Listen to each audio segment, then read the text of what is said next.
Our bodies are the ultimate factory. Every cell has its specific job to do, and is shaped to do that job perfectly. A muscle cell is a muscle cell, and only a muscle cell. A nerve cell will only ever be a nerve cell, and a red blood cell will only ever be a red blood cell. The fate of each cell is determined during the embryo stage, and then cannot be changed. However, cutting-edge research made a major discovery for modern science. There are these wonderful cells that exist called stem cells. These cells have the ability to become any type of cell because they are not specialized.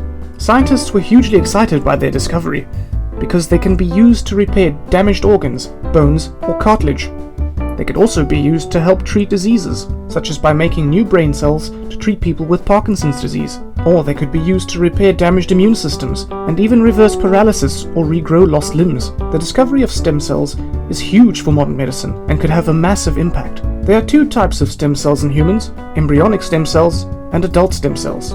Embryonic stem cells are unspecialized cells that can develop into any type of cell. Adult stem cells are also unspecialized cells, but whilst they can develop into many types of cells, unlike embryonic stem cells, they cannot develop into every type of cell. Adult stem cells come from tissues such as bone marrow. As in the name, embryonic stem cells can be removed from unused embryos, such as those left over from fertility treatments, for example.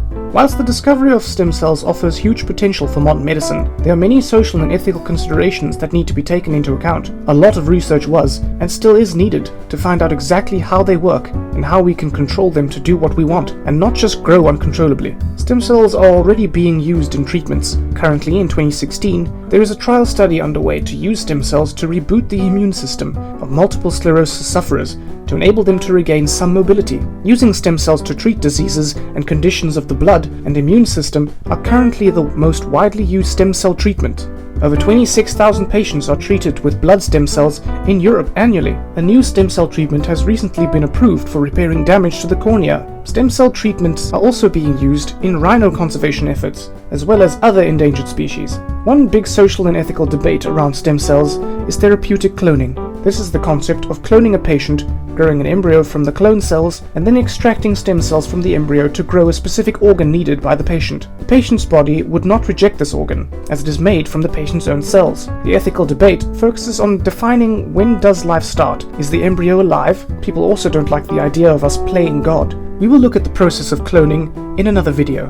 Unspecialized stem cells also exist in plants and can develop into the cells of flowers, roots, or leaves. Unlike in animal cells, some plant cells do remain unspecialized and can then develop into any type of plant cell. The unspecialized plant cells group together into structures called meristems. Whereas animals stop growing in size when they are adults, plants do not. This is because meristems divide to produce cells, thus enabling plants to continue to grow both in height and width throughout their lives. They also produce cells that develop into flowers and leaves. So from this video, you should know that stem cells are present in embryonic and adult animal cells, and in meristems in plants. Stem cells are unspecialized and can develop into a range of different cell types for development, growth, and repair. In animals, embryonic stem cells can turn into any cell type, whereas adult stem cells, which are found in bone marrow, can only turn into some cells.